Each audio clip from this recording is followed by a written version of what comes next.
Hello बच्चों, आज इस वीडियो में हम रैखिक समीकरण दो चर वाले रैखिक समीकरण का ऑब्जेक्टिव हम बताएंगे, जिसमें से 16 महत्वपूर्ण ऑब्जेक्टिव रहेगा जो कि आपको 2026 के बोर्ड में पूछ सकता है और उसी से रिलेटेड रहेगा।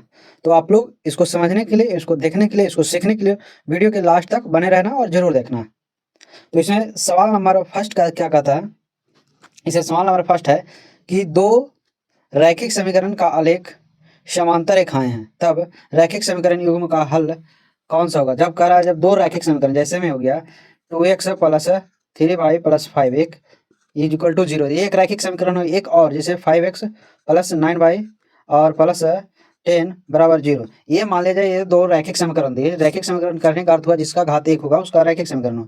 देखो यह घात 1 हुआ, घात 1 हुआ, तो यह एक रैखिक समीकरण हुआ और दो रैखिक समीकरण हुआ। अब इस रैखिक समीकरण में कह रहा है कि दो रैखिक समीकरण का आलेख समांतर रेखाएं हैं, तब रैखिक समीकरण युग्म का हल कौन सा होगा? तो जब दो रेखाएं समांतर रेखाएं करने का मतलब जैसे जैसे हम आलेख पा रहे हैं, ये जो आलेख पा रहे हैं तो इसका समांतर हो गया, जैसे यहाँ पर कहीं पर कटा नहीं। तो जब दो रेखाएं समांतर होगी, जब दो रेखाएं समांतर होगी तो वह उसका जहां कोई कहीं पर, ये कहीं पर नहीं समांतर जैसे रहेगा तो कहीं पर नहीं मिलेगा। तो जब कहीं पर नहीं काटेगा तो इसका कोई हल नहीं है, यानी इसका कोई हल नहीं है। ऑप्शन नंबर ए हो जाएगा, इसका कोई हल नहीं है, इसका कोई हल नहीं होगा। तो ये था पहला का।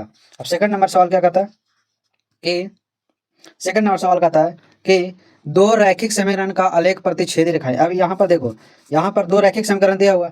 अब दो रैखिक समीकरण का आलेख प्रतिच्छेदी रेखाएं, तब रेखा रैखिक समीकरण का युग्म का हल होगा कौन सा हल होगा? तो यहाँ पर देखो ये आलेख पा रहे। अब इसका दो रैखिक समीकरण, अब इसका आलेख एक जगह काटता है। जैसे मान लीजिए ये इस प्रकार से एक आलेख पा रहे, ठीक है, और एक आलेख इस प्रकार से हुआ। और यहाँ पर देखो, यहाँ पर जब काट रहा है दो रेखाएं, दो एक समीकरण का ये बना और एक इक्वेशन का ये बना।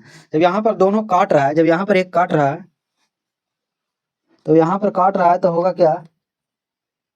तब इसका हो जाएगा, इसका एक हल होगा। इसका जहां पर एक बिंदु पर काटता है इसलिए एक हल होगा। एक हल को अद्वितीय हल, अद्वितीय का मतलब दूसरा कोई और नहीं। तो ये इसका एक हल होगा या अद्वितीय हल कह सकते हैं। एक हल है या तो अद्वितीय हल, ऑप्शन नंबर बी हो जाएगा, इसका ऑप्शन नंबर बी। अब तीसरा क्वेश्चन क्या कहता है? थर्ड नंबर सवाल है, यहाँ पर देखो थर्ड नंबर सवाल क्या कहता है। थर्ड नंबर सवाल का दो रैखिक समीकरण का आलेख संपाती रेखाएं। तो यहाँ पर तो ये अब दो रैखिक समीकरण, तो यहाँ पर तो बता दें कि ये तो पैरेलल वाला बता दें, प्रतिच्छेदी हो गया। अब संपाती होगा, जैसे यहाँ पर देखो, यहाँ पर एक इक्वेशन पढ़ दें, ठीक है। इक्वेशन दिया हुआ आलेख जब पा रहे हैं तो जैसे दो रेखाएं, जब यहाँ पर एक आलेख खींचे, मान लीजिए इक्वेशन वन का यहाँ पर एक पड़ा, इक्वेशन वन का एक पॉइंट और दो पॉइंट हुआ, ठीक है। अब यहाँ पर दूसरी इक्वेशन का भी, यहाँ पर इक्वेशन टू का भी यहाँ पर ही मिले, यानी इसी पर मिले, कहीं यहाँ पर मिल गए, कहीं यहाँ पर मिल गए। यानी एक ही रेखा पर यदि दोनों, यानी एक ही आलेख पर यदि दोनों समीकरणों का पॉइंट आ जाए, बिंदु आ जाए, तो समझो कि वह संपाती होता है। यहाँ पर देखो एक, तो इसका अनंत हल होगा, इसका अनंत हल होगा, अनंत यानी अनंत हल, इसका अनेक हल। तो ऑप्शन नंबर कौन सा हो जाएगा? ए होगा, इसका अनंत हल यानी अनंत हल यानी अनेक हल। तो ऑप्शन नंबर इसका कौन सा हो जाएगा? ए, ऑप्शन नंबर ए। अब सवाल नंबर कहता है चौथा, क्या करा कि समीकरण निकाय x+2y बराबर 3, 5x plus k y equal to 15 के अनगिनत हल होने के लिए k का मान है। तो इसमें से देखो एक चीज यहाँ बताता हूँ कि यदि आपका एक रेखाएं प्रतिच्छेदी, यानी यदि आपका रेखाएं प्रतिच्छेदी यानी काटता हो, यानी इसका एक हल होगा, एक हल, या इसको अद्वितीय हल कहते हैं, अद्वितीय हल या अद्वितीय हल का। तो इसका जो इक्वेशन होगा, सूत्र मत समझो कि यहाँ formula a1/2 is not equal to b1/b2 हो जाएगा। Is not equal to b1/b2, यहाँ पर is not equal to b1/b2 इस प्रकार से होता है। एक हल या अद्वितीय हल होने का इक्वेशन समझो, या का तो सूत्र भी कह सकते हो, इस प्रकार का ये हो जाएगा। और इसका एक बिंदु पर क्या होगा, आलेख इसका एक बिंदु पर काटेगा नहीं, प्रतिच्छेदी करेगा। तो इसका एक हो गया। और दूसरा नंबर क्या कहता है, यदि रेखाएं संपाती हो, यदि रेखाएं समांतर हो, तो ये जो इसका समीकरण बनेगा, इसका जो समीकरण बनेगा a1/2 is equal to b1/b2 is not equal to c1/c2 is not equal to c1/c2। तो ये हो गया, इसका कोई हल नहीं, इसका कोई हल नहीं होगा। इसी को विरोधी कहते हैं, इसको क्या कहते हैं? विरोधी, असंगत, इसी को असंगत कहते हैं या विरोधी कहते हैं। असंगत कह सकते हैं या विरोधी कह सकते हैं। और यहाँ पर इसका फॉर्मूला इस प्रकार से हो जाएगा, ठीक है। और सवाल नंबर एक और है कि जब रेखाएं संपाती हो, एक ही बिंदु पर, एक ही रेखाएं पर 3-4 पॉइंट आ जाए तो संपाती होगा। इसका होगा a1/2 is equal to b1/b2 is equal to c1/c2। ये इसका फॉर्मूला समझो कि ये इसका फॉर्मूला हो गया। और यह होगा, क्या होगा? आश्रित होगा। यह क्या होगा? आश्रित।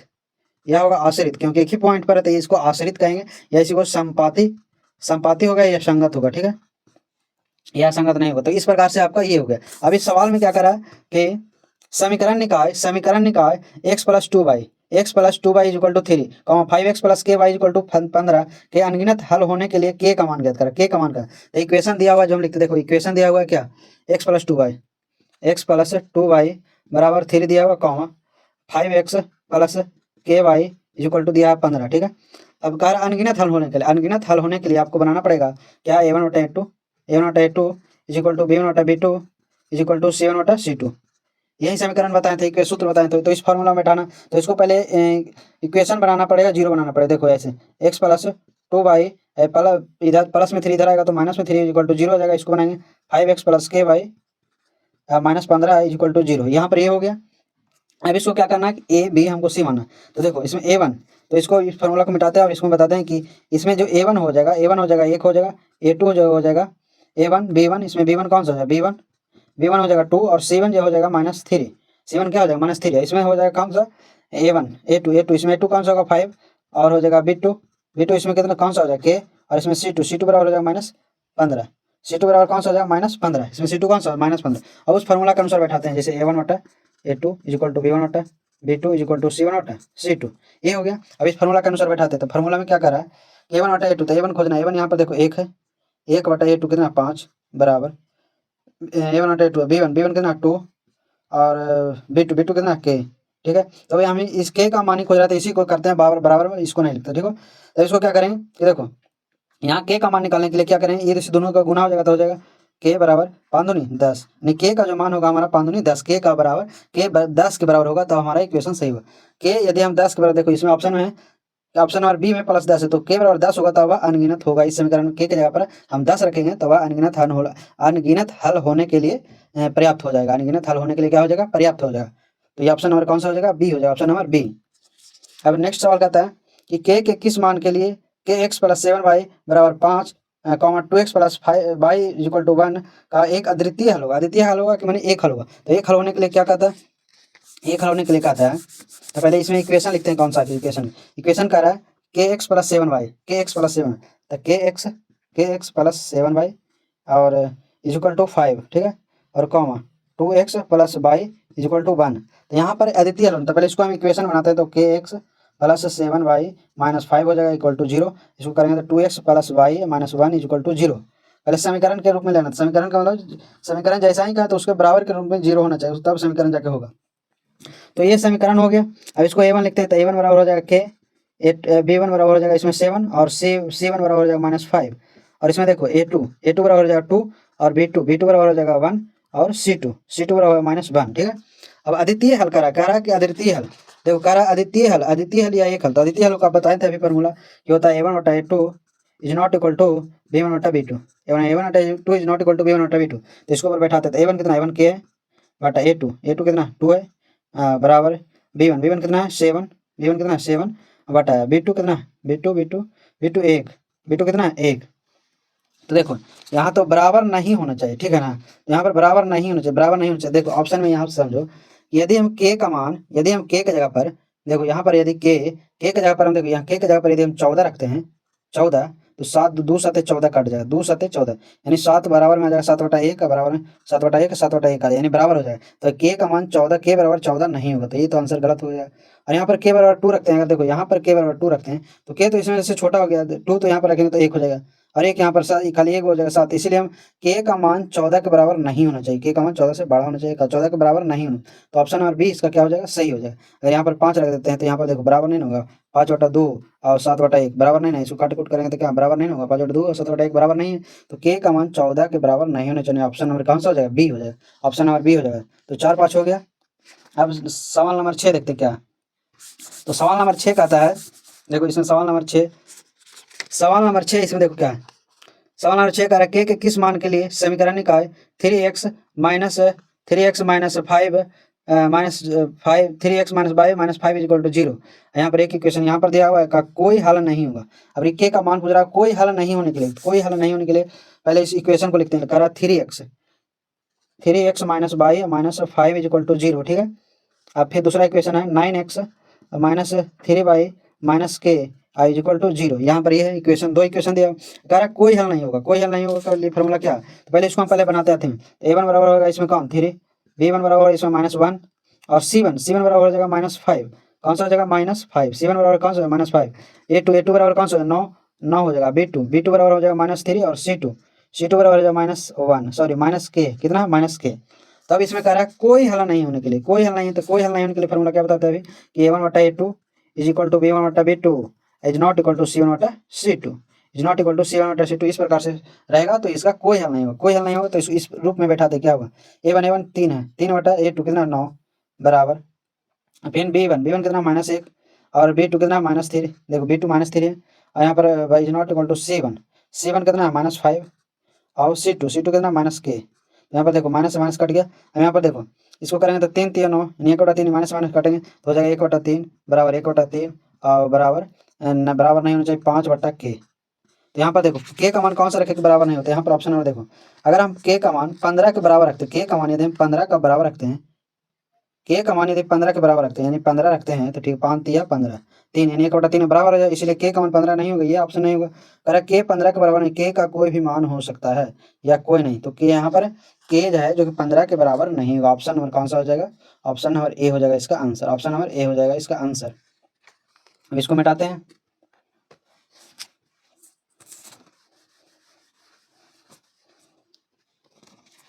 अब देखो सवाल नंबर क्या करा कि दो एक घातीय समीकरण के लेखा चित्र यदि प्रतिच्छेदी हो तो हर संख्या कितनी हो, दो एक घातीय, जैसे मैं 2x plus 5y plus 3 equal to 0, फिर 8x प्लस 9y और प्लस 5 इक्वल टू 0, दो एक घातीय समीकरण है। दो एक घातीय समीकरण के लेखा चित्र यदि प्रतिच्छेदी करने का मतलब यदि कहीं पर काट रहा हो, जैसे यहाँ पर कोई काट रहा हो, यदि यहाँ पर देखो काट रहा हो तो हलोक संख्या कौन सा है, इसका आदित्य हल होगा या एक हल, इसका एक हल होगा, कितना होगा आंसर 1 हो जाएगा। तो इसका ऑप्शन नंबर कौन सा ए हो जाएगा, इसका ऑप्शन नंबर ए हो जाएगा। और सवाल नंबर 8 कहता है देखो कि अगर किसी संख्या के इकाई का अंक, देखो सवाल नंबर 8 कहता है 7 के बाद 8 हो गया, ये तो बता दी, ठीक है। यहाँ पर देखो दो, तो ये बता दिया कि जैसे मैं यहाँ पर देखो सवाल थोड़ा सा पीछे करते हैं, करा दो एक घातीय समीकरण के आलेखा चित्र यदि प्रतिच्छेदी हो तो हलोक संख्या कितनी हो, तो प्रतिच्छेदी हो गया तो हलोक संख्या तो एक बता दिए, हलोक संख्या यदि दो एक घातीय आप पूछ दिए कि समांतर हो तो समांतर होता है हलोक संख्या 0 होगा, नहीं कोई हल नहीं, समांतर कहेगा तो 0 होगा, कोई हल नहीं, और कहेगा संपाती कहेगा तो हलोक संख्या अनंत होगा, अनंत हो जाएगा। तो इस प्रकार से इस तीनों सवाल को समझना। अब करा अब देखो यहाँ पर करा कि अगर किसी संख्या के इकाई का अंक y और दहाई का अंक x हो तो अभिष्ट संख्या होगा। इकाई का अंक y और दहाई का अंक x हो तो अभिष्ट संख्या कौन सा होगा। तो देखो इसमें पहले हम जैसे कोई संख्या लेते हैं, इकाई दहाई करें यानी 2 अंकों तक लेंगे, जैसे हम 15 ले लें, ठीक है, 15 एक अंक ले लिए, ठीक है, 15 को पहले समझे, तो इस 15 को हम इस प्रकार से लिख सकते हैं कि 15 को हम इस प्रकार से लिख सकते हैं, देखो 15 हो गया, 15 को हम इस प्रकार से लिख सकते हैं 10 + 5, ये भी 15 हुआ, तो 10 + 5 हम ये भी क्या हो गया 15। तो देखो इसको यहाँ पर करा इकाई का अंक y है, इकाई का अंक y यानी यहाँ पर y हो गया, ठीक है, और दहाई का अंक x, दहाई का जहाँ पर x, तो 10 में हम x से गुना करते 10x हो गया, इकाई का अंक 1 गुने y करें तो क्या होगा y ही होगा, तो क्या होगा, तो ये देखो इकाई का वाला 1 और दाएं का वाला 10, तो 10x + y हो जाएगा, कौन सा समीकरण होगा 10x + y। तो इस इक्वेशन में देखो कौन सा 10x + y, ऑप्शन नंबर कौन सा बी है, ऑप्शन नंबर बी है कौन सा 10x + y, तो ऑप्शन नंबर बी हो जाएगा। तीसरा सवाल नंबर 9 करा, सवाल नंबर 9 करा कि एक संख्या दूसरे से दुगुना है, दोनों संख्याओं का योग 27 है, तो संख्याएं बताएं। तो देखो इस ऑप्शन वाला जैसे बोले तब देखो दोनों, देखो कि करा दो संख्याओं का योग 27 है, मैंने कोई x मान लिया जाए और y, मैंने को सपोज दैट कोई संख्या मान, दोनों का योग जब जोड़ें तो हमारा कितना बराबर में 27 आना चाहिए। अब देखो इसमें किसका किसका योग 27 होगा, अगर देखो 10 और 27 जोड़ेंगे तो ये तो नहीं, ऑप्शन सी तो कट जाएगा क्योंकि 27 नहीं आता, 37 आ जाता, तो ये तो नहीं। अब 21 + 27, देखो यहाँ पर 6 और योग करें तो 27 हो सकता है, यहाँ पर ऑप्शन नंबर 9 + 18 करेंगे तो 27 होगा। तो एक ऑप्शन तो दोनों संख्याओं का योग 27, तो ये तो दोनों फुलफिल कर रहा है कि दोनों संख्याओं का योग 27 है, लेकिन फिर पहले कह रहा है एक संख्या दूसरे संख्या से दुगना, तो देखो 6 के दुगना नहीं ना 21 जी, 9 के दुगना है 21 और दोनों का योग भी आ रहा है 27, तो इसलिए ऑप्शन नंबर कौन सा हो जाएगा, ये ऑप्शन नंबर ए हो जाएगा। 9 का ऑप्शन नंबर ए हो जाएगा, ठीक है, 9 का हो गया। अब 10 का निकालते हैं। 10 का क्या कर रहा है, देखो 10 का क्या कर रहा है कि किसी त्रिभुज के दोनों कोना का योग तीसरे कोण के बराबर, दो कोनों का योग है जो कि तीसरे कोण के बराबर है, जैसे त्रिभुज के कोण ए प्लस कोण बी प्लस कोण सी बराबर 180 डिग्री होता है, तीनों कोनों का योग कितना होता है 180 डिग्री। आप देखो इसमें करा इस त्रिभुज में दो कोनों का योग तीसरे कोण के बराबर है, मान लिया दो कोण, इन दोनों कोनों का योग है जो इस तीसरे के बराबर है, इस तीसरे के क्या कोण सी के बराबर है, ठीक है, क्या है कोण सी के बराबर है, कोण सी के बराबर है। यदि दो कोनों का अंतर 30 डिग्री है तो अब त्रिभुज के कोण ज्ञात कर, दो कोनों का अंतर, इस देखो इस ऑप्शन में देखो घुड़ के दो कोनों का, मान लिया दो कोनों यहाँ ऑप्शन डी से चलता है, ऑप्शन सी से चलते हैं, तो यहाँ पर देखो तीनों बराबर है, दो कोनों का योग तीसरे के बराबर, तो इसमें दोनों को जोड़ेंगे तीसरे के बराबर नहीं होते, ये ऑप्शन छट गया। ऑप्शन डी देखते हैं, तो इन दोनों को जोड़ेंगे तो तीसरा के बराबर नहीं आएगा, तीसरा के बराबर, इन दोनों को जोड़ेंगे तीसरा के बराबर नहीं है, छट गया। अब देखो इन दोनों को जोड़ेंगे तो तीसरा के बराबर है, जैसे कौन सा 30 है, 60 है और 90 डिग्री, तो इन दोनों को जोड़ेंगे तो तीसरा के बराबर आ जाएगा कि नहीं। अब इन दोनों का अंतर भी देखो 30 है कि नहीं, 60 में से 30 गया 30। ऑप्शन नंबर बी कह रहा है कि 45 45 90 होगा, लेकिन इन दोनों को घटाएंगे तो हमारा क्या आ जाएगा 0, तो इसलिए ये तो इसलिए नहीं होगा। ऑप्शन नंबर कौन सा ए, और इस सवाल के अनुसार सही बोल रही है, ऑप्शन नंबर ए इस सवाल के अनुसार होगा, तो ऑप्शन नंबर ए होगा। 10 कौन सा, ऑप्शन नंबर ए। 10 के बाद क्या है, 10 के बाद 11 का ए का मान जिसके लिए समीकरण निकाले 10x प्लस वाई बराबर A minus 5, 20x plus 10 Y minus A equal to 0 के अनगिनत हल होंगे। तो अनगिनत होने के लिए देखो इक्वेशन पहले लिखते हैं, 10x प्लस 5y और बराबर ए माइनस क्या है 5, ठीक है। अब एक है 20x plus 10y, 20x plus 10y और minus A equal to 0, minus A equal to 0 है। तो इसको क्या करना है कि अनगिनत हल होने के लिए क्या है, अनगिनत हल होने के लिए आपको a1 बटा a2 is equal to b1 बटा b2 is equal to c1 बटा c2 होता है। अनगिनत हल होने के लिए इस फॉर्मूला में होना चाहिए, तो इसमें a1 ये हो गया, a1 a2, तो इस फॉर्मूला में था, देखो a1 बराबर कौन सा 10, a2 बराबर कौन सा हो जाए, सॉरी b1 बराबर कौन सा हो जाए 5 और c1 बराबर हो जाएगा, इसको इस साइड लेके जाएंगे तो जब माइनस a माइनस 5, तो यहाँ पर जब करेंगे तो हो जाएगा माइनस, जब कॉमन लेंगे तो नहीं, ये माइनस में, चलो माइनस कॉमन नहीं लेते, इतना ही लेते, ठीक है। और फिर इसको बनाते हैं, a2 हो जाएगा 20, b2 10 और c2 हो जाएगा माइनस ए, ठीक है। तो यहाँ पर देखो इसको इसके अनुसार बैठा हो, तो a1 कितना 10 बटा a2 कितना 20, ठीक है, बराबर b1 कितना है 5, b2 कितना है 10 हो गया, बराबर c1 माइनस ए माइनस 5, ठीक है, बटा माइनस ए, देखो ए से कट गया, ठीक है। तो इसको हमें बैठाना, ए का मान खोज रहा है कि कितना होगा, तो देखो 10 दूना 20, 5 दूना 10, यानी 1/2 यहाँ पर भी 1/2 होना चाहिए, तो ये बराबर होता है। इस देखो ऑप्शन में अगर यहाँ पर देखो 5 रखते हैं, ए का मान यदि 5 रखते हैं तो 5 में से 5 कट गया 0 हो जाएगा, 0 होगा, बट्टा में 5, 0/5 0 हो जाएगा, तो ये ऑप्शन नंबर ए नहीं। बी को रखते हैं तो -10 है और -5 है तो 15 हो जाएगा, इसको रखते हैं तो -10 -15 हो जाएगा, और बट्टा में 5 कितना होगा -10 होगा, तो माइनस माइनस कट गया, तो ये भी नहीं बराबर नहीं आएगा, तो ऑप्शन नंबर सी रखते हैं तो सी में क्या है 10 है, तो सी में यदि 10 रखते हैं, ये तो 10 में से 5 गया तो कितना हो जाएगा 5 हो जाएगा, और नीचे में 10 हो जाता है, 5 दूना 10 यानी 1/2, ये भी देखो 1/2 बराबर 1/2 आ रहा है कि नहीं, तो इसलिए ऑप्शन नंबर कौन सा हो जाएगा सी, ऑप्शन नंबर इसका कौन सा हो जाएगा सी, और 11 का ऑप्शन नंबर सी हो जाएगा, ठीक है।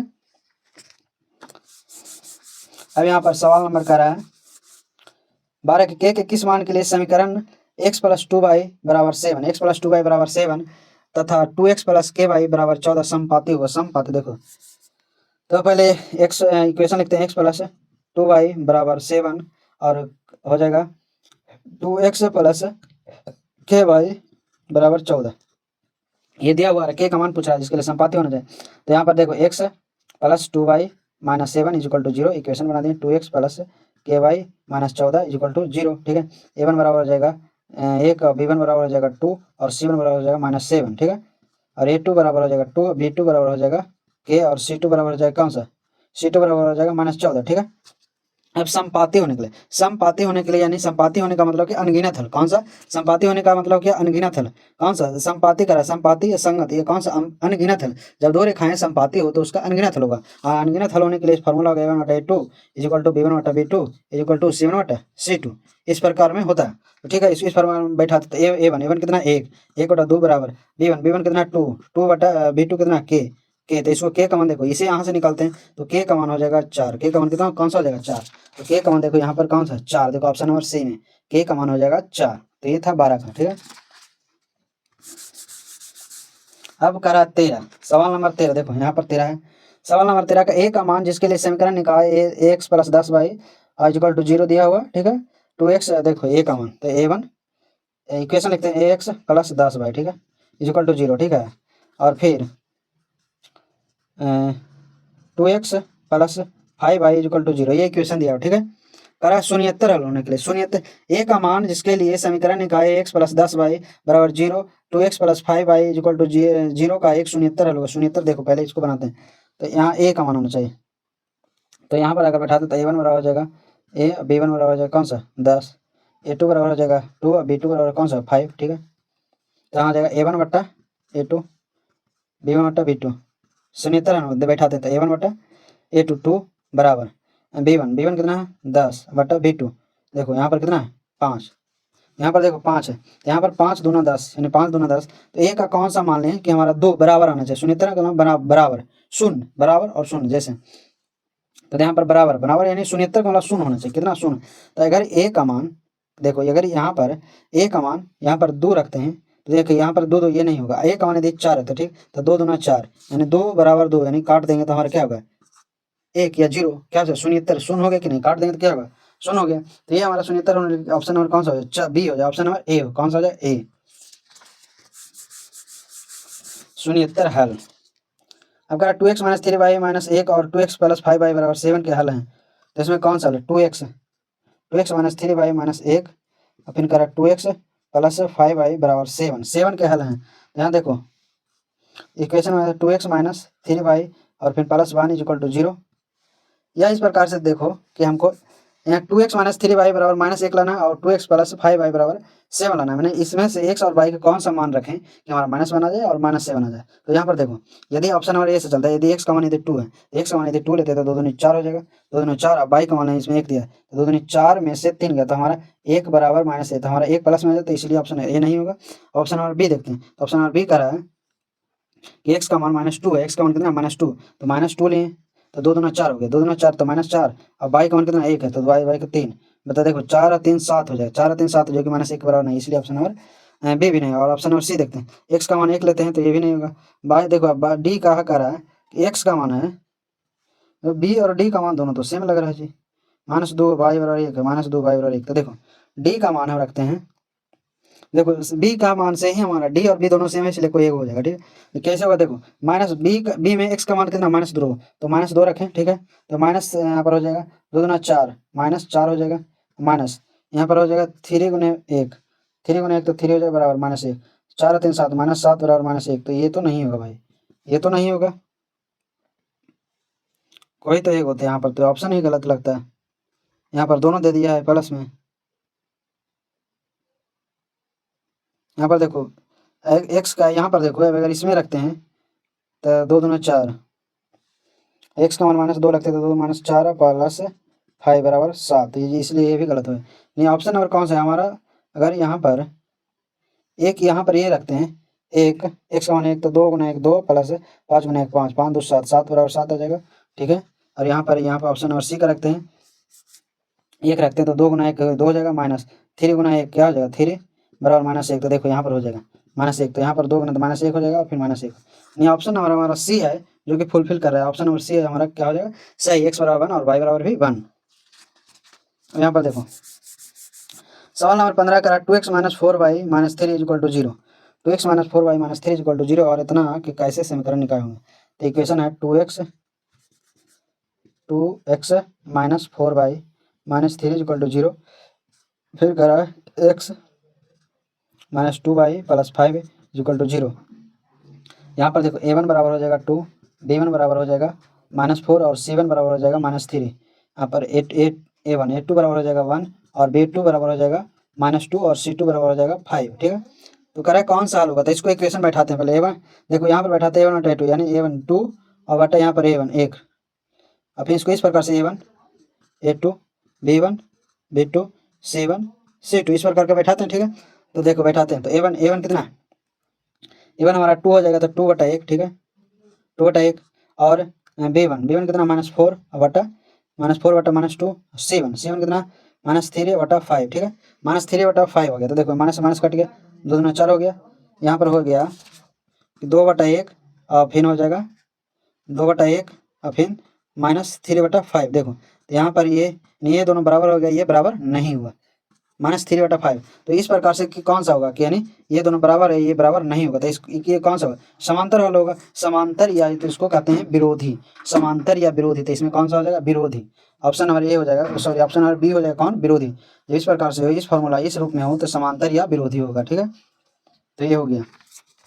अब सवाल नंबर 16 क्या कहता है कि क्या करें, सवाल नंबर 16 कि 2x प्लस 5y बराबर 9, तो इसका भी आलेख है 2x plus 5y minus 9 is equal to 0, फिर कह रहा है 5x minus 2y -6 is equal to 0। ये है कि आलेख समांतर के निम्नलिखित कौन सा कथन सत्य है। तो इसको पहले बनाते हैं, जो 2/5 फिर करा 2/5 फिर 5 यहाँ पर -2 हो जाएगा, ठीक है।